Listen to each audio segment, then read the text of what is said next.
छील दिन रात रहियो अलगे माहौल में हीरो ना रहियो विलन के रंग में हीरो ना घूमियो विलन के रंग में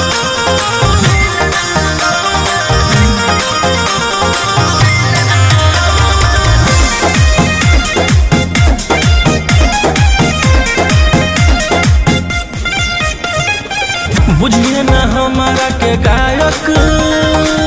ना ही कवनो नायक छोड़ो ना जिए लायक हियो हम बेटा